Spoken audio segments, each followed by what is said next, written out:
What's up? Stephen, I think I kind of wanted to bring some clarity to this whole um, biracial. I guess people are confused, and I guess it's ironic that I'm not confused. But I primarily want people to understand something about race or ethnicity and all that stuff as it pertains to me. Okay, Anyways, listen. How do you feel about weed or alcohol? I don't do either. Okay, fuck. I was gonna ask you to smoke a joint. Listen, can we have like a normal human being conversation that isn't like screaming or like talking over? Or is that possible? Do you think you can handle that? I feel very chill and very calm right now. Can you? Do you think you can handle this? Or Yeah, I can. I'm calm. It's funny. I did the same thing that Sneeko did. I was out here looking crazy in these streets. You're playing the video actually, uh huh. and then I came to you and I was asking for advice, and then you said, "Oh, I don't really know what to tell you. I mean, just Okay. content." All right. But Gotcha. the answer is yes. Okay. Cool. Okay. I'm chill. I'm calm. All right. What's up? Okay, so I understand that a lot of people will see me. Like they'll physically see me and they'll say, "Okay, that girl's mixed with white, or she's half white, or she's biracial." Mm-hmm. So I think for me, where it gets a little bit tricky, and this could be a Canadian thing. It absolutely could. Mm-hmm. Um, but so I guess I have to. So my mom being biracial, she never identified as black or white growing up. Okay. So already I had it. We like all of my siblings, all six of us, we had a completely different identity from my mom. She Mm-hmm. never, and we would question her because all my brothers and sisters are dark or brown skin, and I'm the lightest one. Sure. But we always said, no, but you're black, right? Because like you're half black, so you're black. And we tried to superimpose her into that identity, and she was always adamant. And even though she was given up for adoption, so she didn't have any cultural, social, or emotional affiliation or connection to either her black parent or her white parent. Mm-hmm. And maybe that's why actually, but she always said, "No, I'm biracial." So that's something to keep in mind. My dad is black. He's not mixed. He's Mm-hmm. not Indo Trinidadian or Chinese. Like he's a black man. Okay. So when I say I'm not biracial, I'm keeping in mind the fact that growing up, the way that I saw biracial, the way that I was socialized to understand what it means to be biracial, to have one black parent and to have one white parent or Mm-hmm. whatever, intraracial, whatever it is. Mm-hmm. That's where my identity that's largely where it comes from. Also, having six siblings and being the lightest skinned of them, but all of them being black, all of them having that identity in at home within families, even if you look different, you have your own ecosystem and you have your own identity. Yep. And Okay. so Can I yeah. just like a perspective a little bit? So, okay. First, let me summarize what I think you're saying. Okay, and then just so that you can tell me if I understand what you're saying. Okay. So for you, you said one black mom, right? Huh? You didn't have No, no. or I'm sorry. What'd you say? My dad is black, my mom is biracial. Okay. So I'm 75% black, 25% white, which I mean, if we're going to be honest, most African Americans have 25 to 35% white in them because of Sure. Sure. I'm slavery, sorry. Okay. Let me hold on. colonization. Yeah. I'm sorry. That wasn't. Let me be more precise. Okay. You have a biracial mom, but you have all. You said all black siblings. Hmm. You're the lightest skin of the black siblings, and Hmm. when your mom raised you, you said Hmm. that the household experience and everything was a black one, right? Hmm. So from your perspective, biracial doesn't make as much sense to you because you don't have like a white parent in the household, and you don't feel like you were Hmm. brought up with like a kind of like a white experience, right? Right. I don't have any, I have no connection or affiliation. Like Mm-hmm. like when I say literally, I don't, and it's not, I'm not saying it because like, oh, that's cool, or you would say that. No, like truly in our Mm-hmm. household, there were no, there was nothing white in my household. Yeah, yeah. Okay. Like I my understand mom that. was half white, but Mm-hmm. even that she had no connection to. Like Yep. because again, she was given up for adoption. So Yeah. my identity really came not just through my dad who's black, Mm-hmm. but also my understanding of what it means to be biracial based on my mom's identity. Because my mom never said I'm white or Mm-hmm. I'm black. She said, no, I'm biracial and that's how I want to be identified as. So it also came from that. Yeah, I understand that 100%. Okay. So I think that the issue that people have, or I'm sorry, the issue that I would have, that I would bring up, is that oftentimes the racial experience you have, or not oftentimes, but there's like an experience that you're brought up with in the household. There's an experience you have like of yourself just because of what you look like. But I think there's also an experience you have that is determined by how other people treat you. So Right. like even if you're brought up in the in like an all white household with all white people, you could be an adopted black child, all white household, all white people, all white siblings from, you know, stepbrothers or stepsisters or whatever. But culturally, you're going to be treated a certain way regardless of how you present. And I think that's what some of the biracial people were pushing back against. Does that make sense at all? Or Yeah, no, but I understood that then, and I understand it now. I don't know why what I was saying was a bad thing. Like even now, I don't understand. And this is not me being stubborn. This is not me being like, oh, you want to be right. I truly do not understand why it is a bad thing to propose to someone who does not feel seen, heard, resonated with, and understood. Why is it bad to say, hey, there are other people who share that same experience? There are people who share that identity crisis. What's wrong with trying to build a community around that to empower each other? Every group of people, Jewish people, Black women, LGBT, like every single group of people who have felt marginalized, that's exactly what they've done.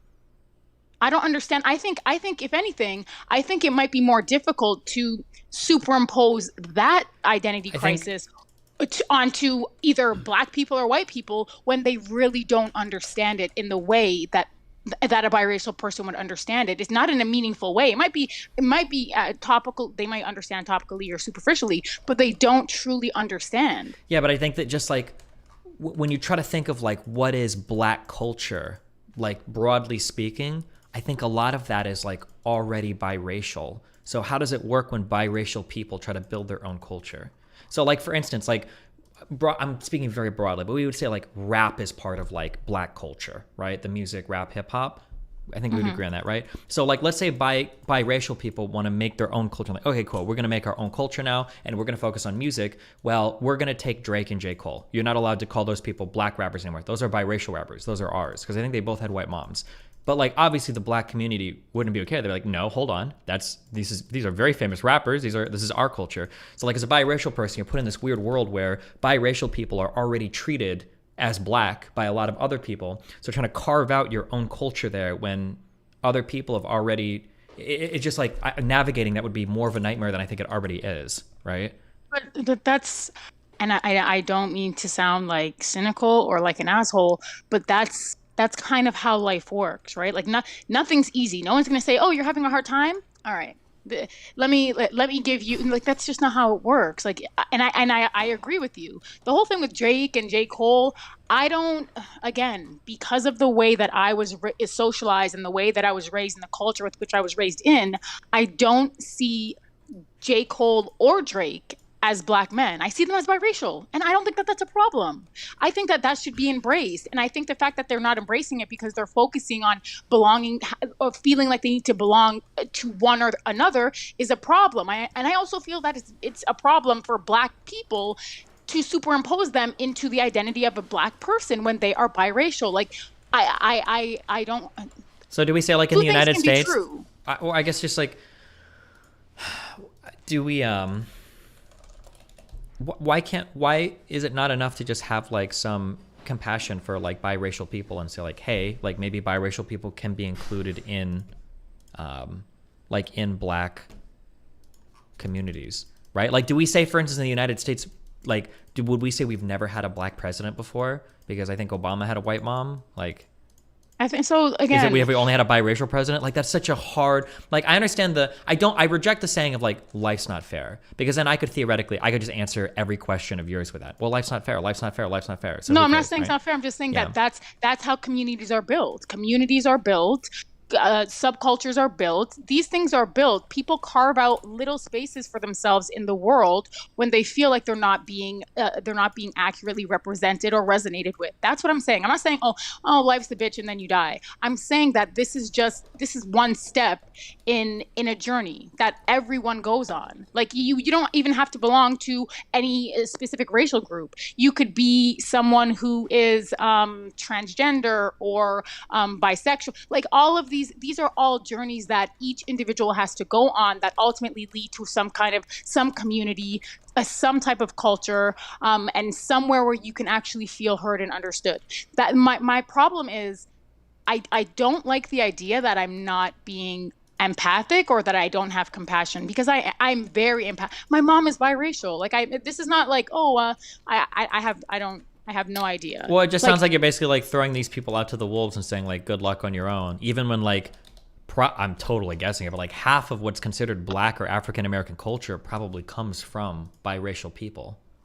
I don't agree with that. But what I will say is, well, like how much, if I were to go back and look for like famous Black food or famous Black entertainers or famous Black music, you can go back if you want. Like, I'm just saying that like us a history lesson, you can go ahead and do it. But what I'm saying well, no, I'm saying that like there's probably a lot of famous athletes that are Black that are biracial. There's a lot of famous Black musicians, rappers, hip hop artists that are biracial. Like there's a lot of these people that are biracial, and that's all considered part of the Black community. So it seems a little. I don't disagree. I don't disagree, and that's not even my problem. My problem is when you're saying, "Oh, Anna, you're basically saying, oh, boo-hoo, and throwing, that's not what I'm doing. If someone's coming up here and saying, this is an identity crisis for me, this is a psychological struggle for me, if someone is positing out their own adversity and they're saying, hey, I don't really know what to do, it's not because someone doesn't have compassion or empathy that they're making a suggestion to say, hey, there are people who feel like you.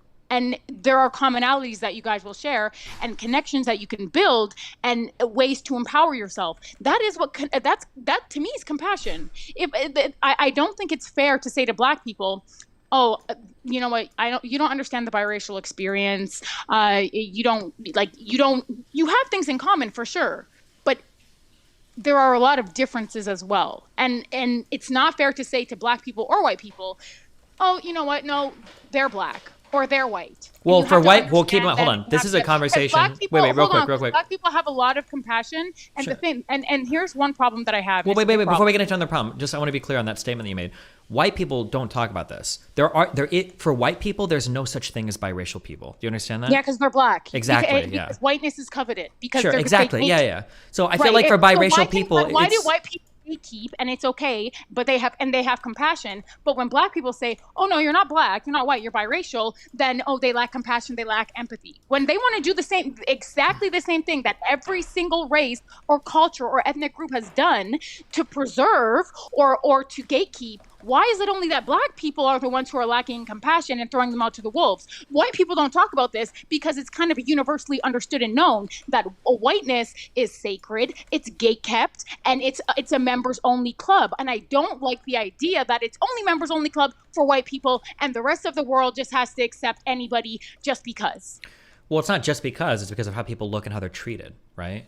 Right, but and the way that people are treated has a lot to do with white people gatekeeping whiteness. I agree. But like, how shitty now that you've got white people that gatekeep whiteness, and now the only other community that you could identify with is now gatekeeping Blackness. Like now you're just like totally fucked. Right, but see that argument, the cause and effect argument, I would say maybe that white people should hold up on gatekeeping whiteness. But what do you think is more realistic? What do you think? Well, here, hold on, real quick. What do you think is more likely? Is Black people accepting biracial people who are already major contributors to what is considered Black culture, or white people? No. What do you mean no? No what? No, this is a hypocrisy now, because now you're talking in hypotheticals. Well, no. We're both. This is what you're saying. No. You're saying white people are going to white, and they're going to continue to gatekeep. Nothing we can do. So you know what? Don't you think it's more likely? No, I don't. I reject what you're saying. And I think that it's not a bad thing if the Black collective or the Black community wants to preserve that identity. I don't think it's a bad thing. But half the part of the identity that you're talking about preserving literally comes from biracial people. Like, it seems like they're a pretty important part to have in your movement. Well, if you want to go down history and you want to, like, literally, I'm saying you could do it right now in real time, and you can go and point out all of the biracial black activists or whatever it is. You can do that, and if biracial people say, hey, no, they're going to be a part of our community, that's fine.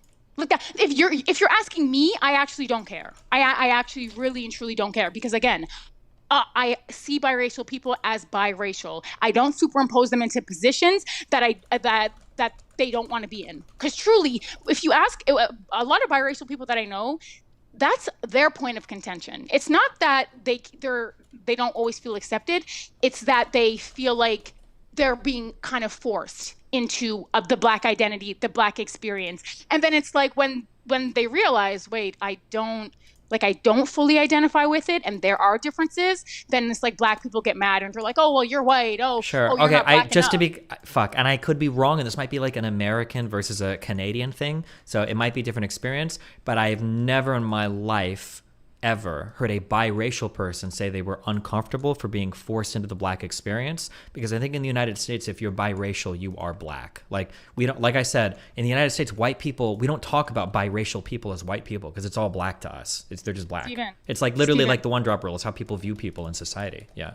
Steven, when a biracial person says Black people say that they're not Black enough, that's what I'm describing. That's exactly what that is. I think that's, well, I don't think that is that exactly. I think some of that is. No, it is. No, hold on. Some of that is colorism as well, right? Like, your experiences in Canada might be different, but there would probably be Black people in the United States that would shit on you just for being lighter skin, even if you don't consider yourself biracial, right? So I think that colorism but plays. there's level. But colorism, I don't doubt, plays a part, but there are levels. Again, there's the way that you're socialized. There's so much that goes into a person's identity. It's not, you don't ever just relegate it to a person's skin color or skin tone. In a lot of cases, and I agree, there are biracial people who are like brown skin. They may be like brown skin, but maybe their disposition, maybe their verbiage or their vernacular, other things, maybe the Black community will be like, oh no, you're not invited to the cookout, stuff like that. That's what I'm talking about. And that absolutely, the fact that you don't think that it happens when you have biracial people, one after the other, coming up here talking about how confused they are, talking about how they don't feel, how they don't feel like, oh, well, Black people say that I'm not Black enough. Like that doesn't cause some sort of schism. Like, no, that is how it. That is. Yeah, exactly no, that's her happens. issue. The issue isn't being forced into being Black. The issue is being rejected by Black brothers and sisters. I think that's the issue. Right, being forced into being Black means the way that you're acting. I think that you're being willfully obtuse. Hold on. I'm trying really hard. I'm not being willfully obtuse, because I wouldn't waste my time in the conversation if I was, okay? When a biracial person complains about biracialness, I think that the general complaint is that from the outside world, white people see Black as Black. They don't care what your ancestry is. None of that matters. But from the Black community, when they start to differentiate between biracial and not biracial, I think the biracial people's problem is, I don't feel fully at home in the Black community, and I will never feel at home in the white community. I think that's the issue. There's just no way. Why does that have to be Black people's issue? That's my question. Because oftentimes people form communities or share communities based on oppressive structures around them. And if we're going to say that the United States is a predominantly white majority society, then from the lens of whiteness, that's probably where you're going to get this imposition of other racial groups in the United States, namely like Black people or biracial people. If we were having a conversation about biracial people in some African countries, this might be a way different conversation. But in the United States, biracial people are Black. That's it. That's just how they're viewed. And they're never going to fit in with white people the same way they could fit in with Black people from like a cultural skin color acceptance point of view. You understand that what you're saying is the problem, and your refusal to reject it or to try to change it in any way is perpetuating the biracial problem. You saying this is the way that it's always been, this is the way that it is, and there's nothing that anybody can do, and it's not likely that the white people are going to do this or that. That's the problem. I agree that, hold on, to be clear. The thing right there. No, I think it would, well, in my world, I think that like all of us should like strive to be a little bit less colorist in terms of how we view each other. I don't know how much I value any, like, that there needs to be a distinction between Black people and white people in these cultures all have to be separate and distinct and blah, blah, blah. I don't know if I believe in any of that at all. I'm just saying that as it stands right now, it's a pretty tall order to tell biracial people to just make their own communities. Well, that's where we just, I don't think that it's a tall order. I think that if anything, I think that their experiences should incentivize that desire and that drive to find biracial people who can identify with them rather than because and I don't mean to say this disrespectfully, although I already know that people are going to take it this way, but it's a part of the reason that white people don't even have to think about this is because it's a burden, and that is a part of their privilege. I think that it's a burden for Black people to have to navigate biracialness and that identity crisis because they don't understand it in a meaningful way, the same way that white people don't understand it in a meaningful way. So again, that dichotomy, I reject it, and I'll never accept it. Yeah, if it's not okay for one, then it's not okay for the other. What is the burden of a Black person to accept a biracial person as part of their culture? The burden of having to... Sorry, what'd you say? What is the burden of a Black person to accept a biracial person as part of their culture when so much of Black culture already is from biracial people? Well, because we're talking about identity. We're talking about identity. We're talking about like a dark skin, even me and a dark skinned woman, we're going to have separate identities and separate experiences. But if you have someone who was raised by a white woman, and I think that people need to really pay attention to the way that children are socialized and how that affects their behavior and how that affects the way that they're raised and the way that they see the world. If you're raised by a white person who isn't fostering a sense of self-love and pride in your Blackness, that is going to affect a biracial child. And then they're going to grow up and then they're going to want to go in the Black community. Well, but hold on real quick. Look at how complicated what you're saying is, though. Like, but that's wait, hold on. No, please let me, hold on. You're making it complicated. If I had a Black child, right? I don't know. And if there was a Black mom, right? I imagine the conversations over how we raise their child would be really complicated because people like you would never accept that child as part of the Black community. Like, you're playing into part of the complicatedness. No, I'm talking about the way that a child is raised by a white woman who has absolutely no insight, no knowledge, and no understanding about the Black experience, the Black identity, the Black culture, so on and so forth. And yet biracial Black people have contributed so much to Black culture. Yeah, but the white moms are saying that. So that could be true, but those white mothers are not instilling that in those biracial children. Well, regardless of their lack of ability to do it, it's still happening. Yeah. Okay. Steven, you're not listening. I'm telling you. Okay, hold on. Wait. Let me just take a stab at this, okay? You can tell me if you feel like I'm not listening, okay? You're saying that there is a unique experience and a unique history and a unique identity to a Black person, especially Black people raised in Black households with Black parents. They have a unique cultural identity, a unique place in history, and a unique future that they want to forge for their community. And to take a biracial person, especially somebody that's half white, half Black, especially somebody raised by a white mom who's not getting those same values instilled in them from the Black community, is causing the disintegration of the Black community by watering down that identity, that cultural existence. Is that more or less what you're saying? Okay, sorry, I have no idea what you're saying. That explain that to me. Yeah, I swear to God, you're about to just explain what I just said, but go ahead. No, I'm not, because well, watering down, maybe it's that choice of articulation I have a problem with. It's not that biracial people are watering it down. It's that. So, this is an example. If you have a dark skin.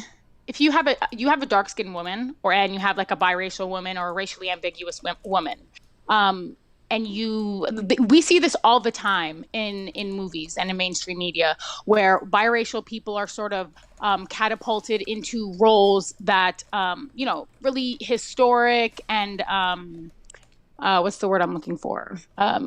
Really prominent figures in the Black community, and they're sort of catapulted or imposed into these roles. So that's kind of an issue for Black women, because if you have wait, hold on, can you reset that? What is the issue? That biracial people are getting roles in movies, or what was the issue here? Well, if a biracial woman is getting cast in a role, and the character is a fully Black woman, you don't see how that might be problem. Like, white people, you couldn't ever do that in movies, ever. Ever. I couldn't, even as white passing as people think I am, could I just go up for a role as a white person and be like, yeah, okay, I got the role, and you don't think that the white community would be in a complete uproar? Well, hold on. To be clear, don't we race swap people? Didn't we just fight over black elves in Lord of the Rings? I think it happens literally all the time now, right? The Little Mermaid.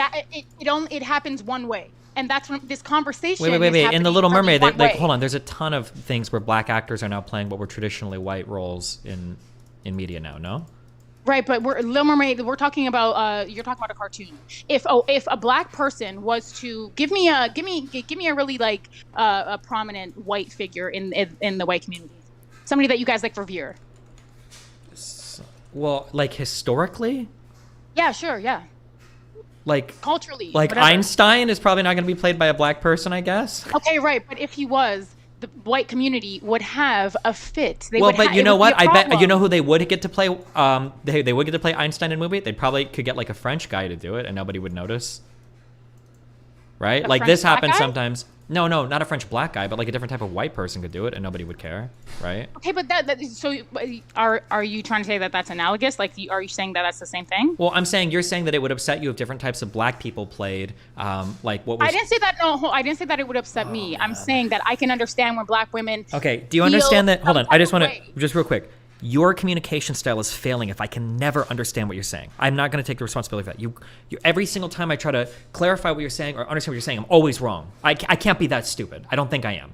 So do better to communicate, okay? I think that you're being I think you're being obtuse. I'm not being obtuse. I'm trying really hard to understand you, but and you want me to accept that, and I'm not accepting that. I gave you an example, and you agreed that a black man could never be cast as Einstein because it would be a problem for the white community. But when we do it with the black community, then it's no compassion. So I don't. No, what I'm saying is different types of white people can be cast for white actors, and nobody really cares. Different types of black people should be able to be cast for different types of black people, and it shouldn't care. So you think that a white man from France is like, you think that that's a different race? I mean it's a different ethnicity, yeah. But we're not talking about ethnic groups. We're talking about what someone's race is. We're talking like. Oh, hold on. If you only want to talk about race, then biracial is black. Then you automatically see that argument. Do you want to talk about ethnicity or do you want to talk about race? Oh, so biracial is black because of what, the one drop rule that white people implemented? Well, what's the difference between what's the difference between race and ethnicity to you? What's the difference between I can't hear you, and why? How come I can't put this on speakerphone? I don't know. Push the speaker button on the thing. But I'm curious. What is the difference There's then between? There's no speaker button. Are you using an iPhone or an Android? iPhone. Sometimes on Discord, on the bottom of the talk thing, there'll be like a little speaker or something that you can push. But I'm not looking at your phone, so I can't. Hold on, go into Discord? Well, yeah, if you're talking to me on Discord, there's got to be like a button you can push for speaker. It'll look like a little speaker, I think. Second button from the left, there's a speaker on Android, but it's going to be on like the bottom of the screen in the call.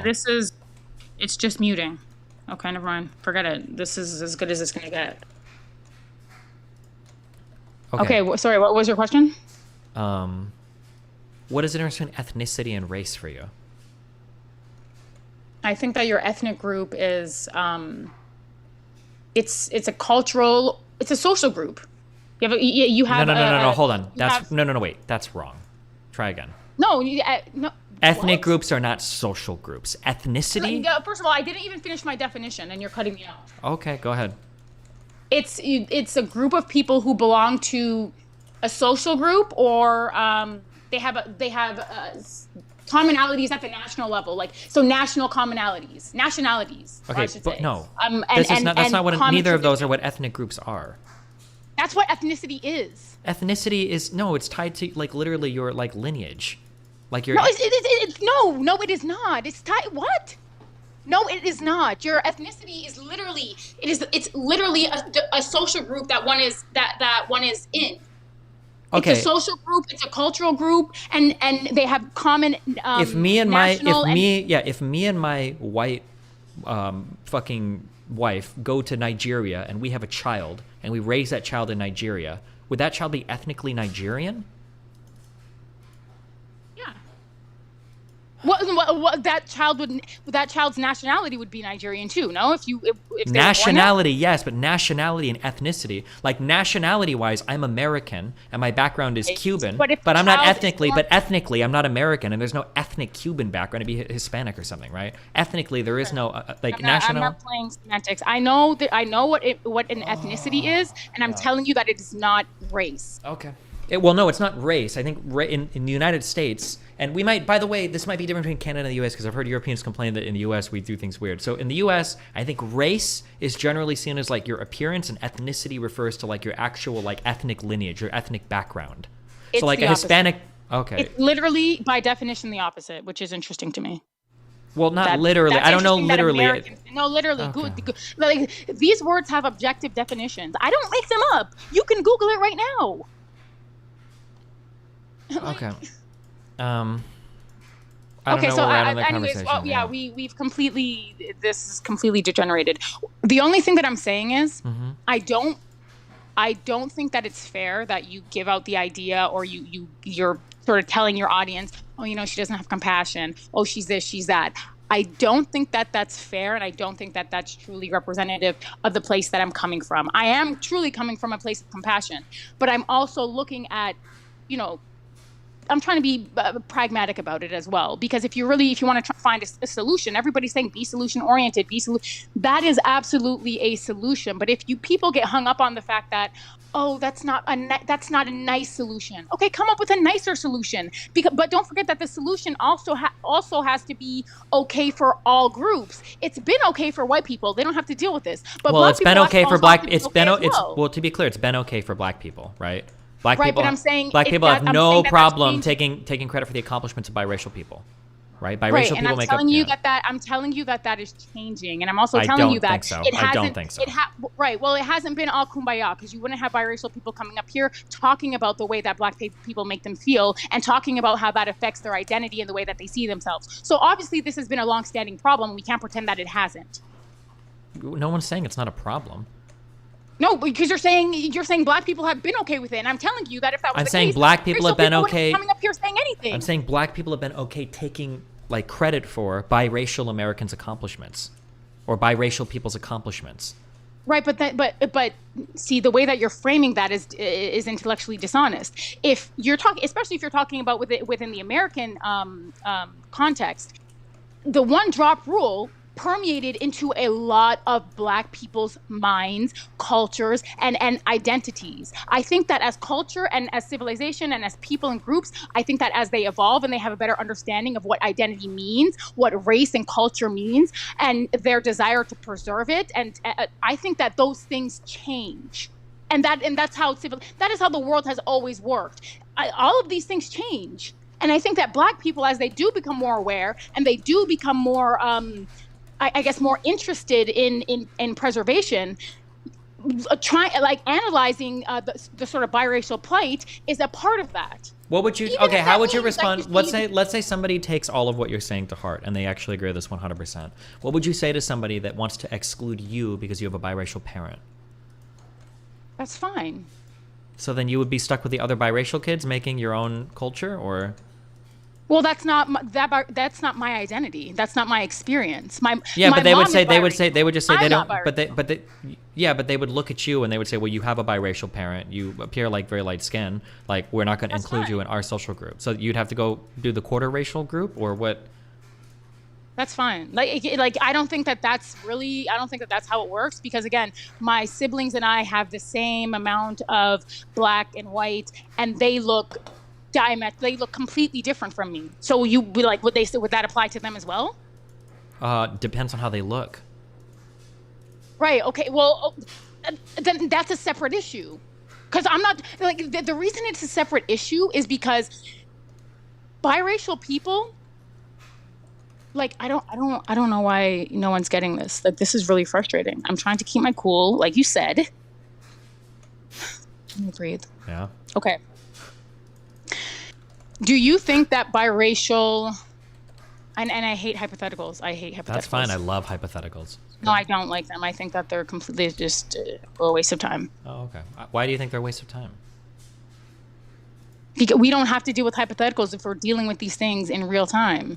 Well, we have to deal with hypotheticals because we want to look at society if it were like something else, right? So technically, everything But we're not looking at it as if. We're looking at it as it's transitioning and as it's growing and changing. And it's like some people are more receptive to it, and other people are like, "Oh no, kumbaya, that's not compassionate." And to me, that's like that's stupid.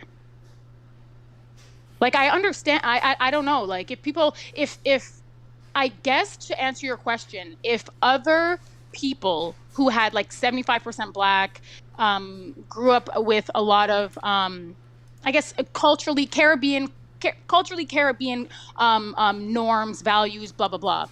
If you had like a lot of those people coming up, regardless of how they looked, because again, you can have a biracial person who's brown, or you can have a biracial person who's light skinned, but because of their experience in the home, they're going to feel differently than the way literally, that I feel. but there's Even just though I'm hold like, on, yeah, real quick. There's no way to vet for any of this, right?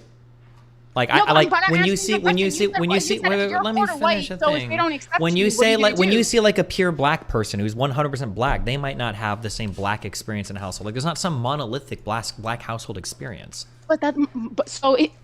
And that's kind of my point. So you're saying, oh, it's based on how you Wait, look. no, that's not And your I'm point. saying, Your point is that yeah, no, it is. okay. Because it's not just based on how you look. I said this yesterday. There are levels. There are levels to this, and I understand that you can't your refusal to sort of like to wrap your mind around it. But there are levels to it. If you take a person who's phenotypically who looks Black, if you take them and you bring them to Africa, African people might look at them and be like, "Oh yeah, no, you look like you have some mixture, some admixture along the way."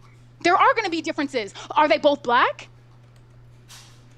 I already told you that if we were talking about Barack Obama in Africa, in like a very dark-skinned African country, that I agree that the conversation would be a lot different, right? I agree with you there. That's why I'm saying it's not. We can't have these conversations and relegate them purely based on how one looks. It's based on how one feels. It's based on how one perceives himself, how the world perceives them. Sure, It's based on, but in all of that, you're not talking. Their environment at home. Okay, yeah, based I on agree. Culture.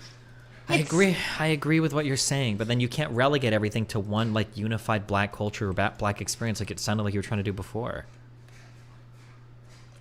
What do you mean? Like it sounds like at that point, if everybody's got different experiences, then you might as well be like these communities should be way more intermingled and intermeshed, because there might be a whole bunch of different experiences for like what it means to be Black, right? Even in a pure Black. Nobody. Like from what you're saying, there's gonna be some biracial kids that are raised more Black than some than some like all Black kids, right? At that point, so like trying to figure out like all biracial kids should cut off and make their own groups, or some Black, like it just seems like a mess.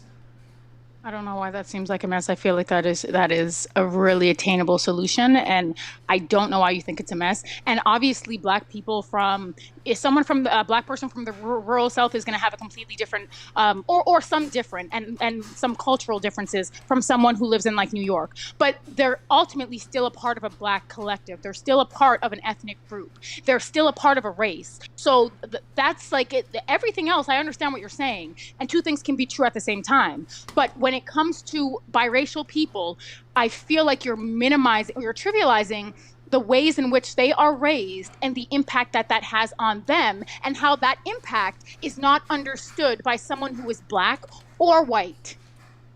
And having to understand that in a meaningful way so that you can truly be like, yeah, no, I get it, I understand. Because ultimately, when it comes to human beings at the core want to be understood and resonated with. Our brains are literally wired to connect with people. But the operative word is connect. If you feel like you cannot connect with a group of people, but you put the burden on them, that's not fair.